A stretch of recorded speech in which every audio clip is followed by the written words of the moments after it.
Olá, meu nome é Paulo Miranda e seja bem-vindo ao Falando Ciência. Bom, pessoal, nesse vídeo do Por Trás da Ciência, a gente vai falar hoje sobre inflamação. A inflamação ela é definida como uma resposta de defesa do organismo que um tecido vivo apresenta a algum estímulo nocivo. Como, por exemplo, esse estímulo nocivo ele pode ser infecções, pode ser algum tipo de doença autoimune que desencadeia esse estímulo, pode ser algum tipo de trauma e dentre outras coisas, né? Infecções a gente enquadra, por exemplo, bactérias, vírus e fungos, né? E a espécie humana, ela não chega a ser o único vertebrado que apresenta esse tipo de resposta. Existem outros vertebrados também, né, que apresentam esse sistema de inflamação. E a inflamação, ela desencadeia 5 sinais bem característicos dela devido a essa série de reações fisiológicas de defesa que ocorre nesse organismo, e aí você consegue reconhecer essa inflamação, né? Esses sintomas são dor no local onde está ocorrendo a inflamação, calor, né? Tem um aumento da temperatura ali naquela região, o inchaço ou formação de edema, a gente vai entender já já o porquê, rubor, que é vermelhidão, e também a perda de função, porque aquela região ela fica comprometida, e aí, por exemplo, quando você tem um corte aqui no seu dedo e aí você passa a ter a inflamação, você não consegue muito bem, por exemplo, ele fica tão, dependendo do grau da inflamação, você não consegue nem fazer isso aqui, né? Dobrá-lo. Enfim, ah, quanto à inflamação, ela geralmente nós classificamos ela de dois tipos, como a inflamação aguda e a inflamação crônica.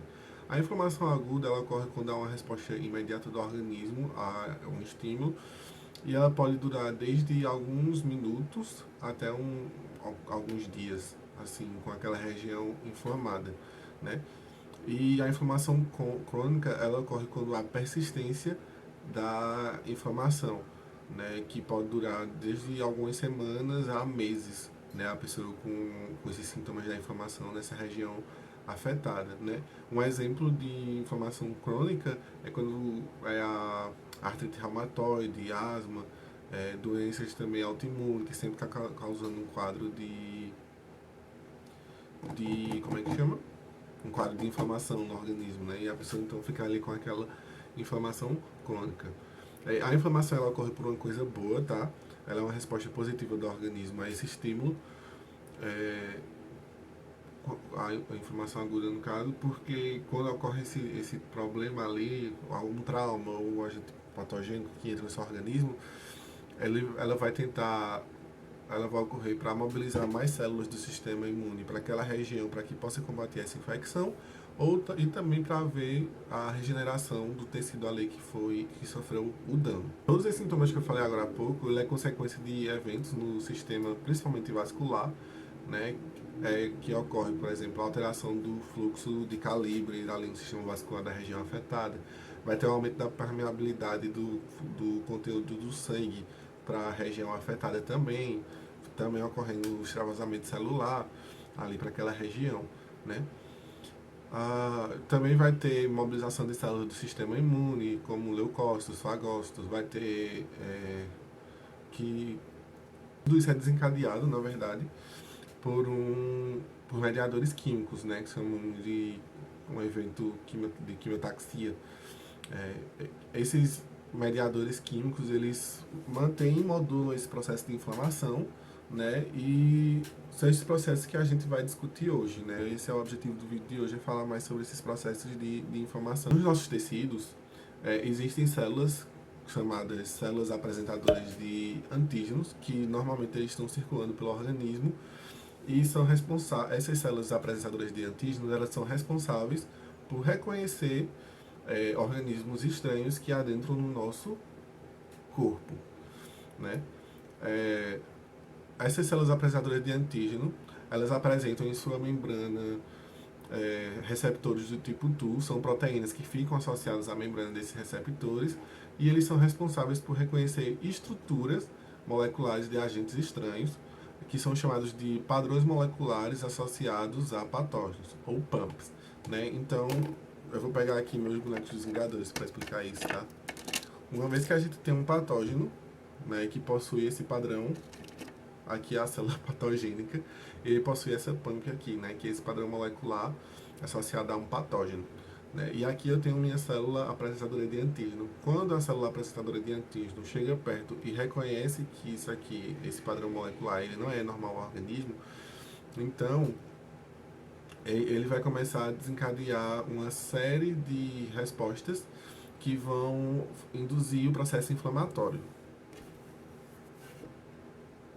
Né? E uma vez que esses receptores do tipo TU, que reconhece aqui esse pump, essa célula ela passa por um estímulo e dentro delas, né, internamente ocorre então um sinal, né, dá um start para que algumas coisas comecem a acontecer ali, que faz com que um complexo proteico chamado fator nuclear kappa B se desloque do citosol para o núcleo. E isso vai ativar determinados genes que vai induzir a liberação de quimiocinas, né, que são citocinas pró-inflamatórias. Essas quimiocinas são moléculas que são nas células são formadas e vão induzir então essa resposta imune e vão ser liberadas para o meio, que vão interagir com outros receptores posteriormente, né? E aí, nessa etapa, a gente tem dois tipos de ativação de via. A gente tem a via não dependente de ácido araquidônico e a via dependente de ácido araquidônico, porque as duas vias são ativadas nesse processo de inflamação, uma vez que essa célula apresentadora de antígeno reconhece a pump. Né? Aí a gente vai agora tratar dessa via não dependente do ácido araquidônico. Né? Um exemplo de uma citocina liberada pelo macrófago, por essas células, né, são o fator de necrose tumoral, o fator de necrose tumoral alfa, a interleucina 1 e 6. Elas vão ser liberadas então para o meio extracelular, ali onde está ocorrendo todo o processo, onde está para ocorrer o processo inflamatório, e elas vão se deslocar como destino os capilares que nutrem ali aquela região afetada pela inflamação, né? E aí eles passam a interagir com receptores presentes nas células desses capilares que vão promover o aumento da permeabilidade dos vasos, vai haver uma dilatação naquele local, né? E vai também haver essa dilatação vai permitir o extravasamento de diversos componentes presentes no sangue. Né? O sangue ele circula tanto com nutrientes quanto componentes do sistema de defesa. Né? Ele possui enzimas, proteínas, glicose, o sangue tem um monte de composto diferente circulando ali nele. Né? E aí, uma vez que ocorre esse extravasamento celular desses componentes sanguíneos, para combater ali o que está causando a inflamação na região afetada, o que está causando aquele distúrbio nessa região afetada, né, vai liberar várias coisas, dentre elas enzimas que estão relacionadas ao sistema de coagulação, sistema fibrinolítico, sistema da histamina, sistema complemento, que ele é responsável por combater patógenos, né? Além disso, isso aí vai desencadear esses efeitos, né? Só por o fato de ter esse extravasamento com esses componentes, você já vai ter um edema ali naquela região, por isso que ele acaba formando água, vai comprimir também, causar dor, essas coisas, tudo isso nesse local, né? Além disso, além dessa função de induzir a permeabilidade celular, o fator de necrose tumoral alfa e a interleucina 1, elas são responsáveis por induzir a promoção de moléculas de adesão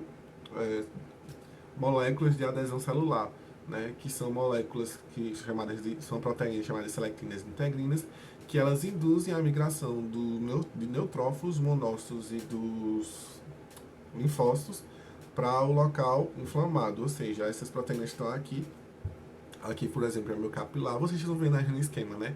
E aí essa selectina integrina passa a integrar essa parte do capilar e vai captando essas moléculas, essas células, na verdade, que eu acabei de citar, e vão trazendo para essa região da inflamação para que elas possam desempenhar seu papel imune ali em resposta à invasão desse patógeno. Esse mecanismo que eu acabei de descrever para vocês, como eu falei, ele é uma via de inflamação independente do ácido araquidônico, né?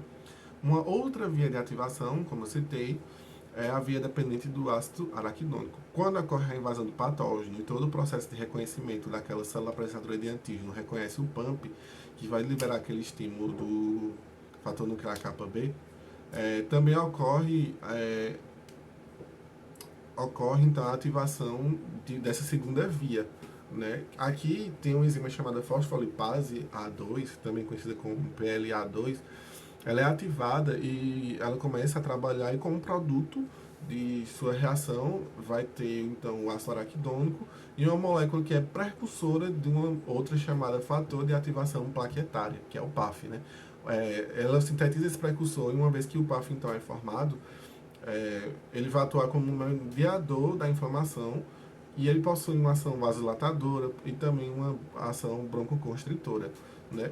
Já o ácido araquidônico que é sintetizado, ele é precursor de diversas moléculas chamadas prostaglandinas, que também estão envolvidas no processo inflamatório, né? E aí, essas prostaglandinas que que são formadas a partir do ácido araquidônico, elas, uma vez que elas são sintetizadas também a partir do ácido araquidônico, elas vão ser responsáveis pela vasodilatação, pela hiperalgesia, pela pirogênese, que aumenta a temperatura lá naquela região, né? E também o ácido araquidônico ele vai também ser utilizado para sintetizar os leucotrienos, que eles também são responsáveis também pelo aumento da permeabilidade celular.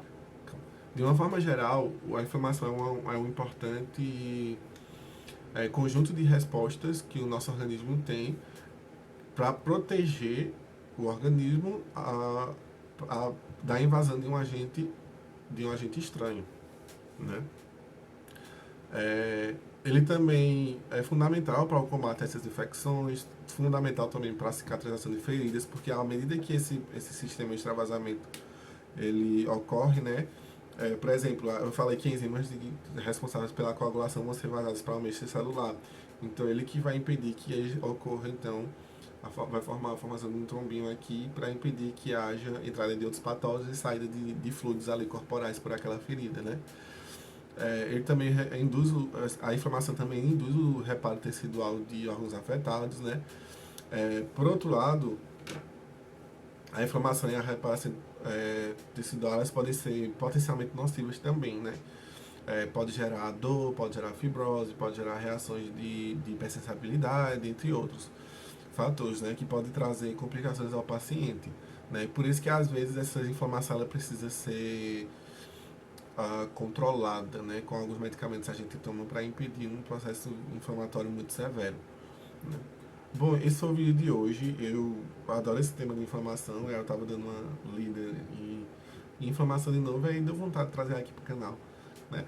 Eu espero que vocês tenham gostado.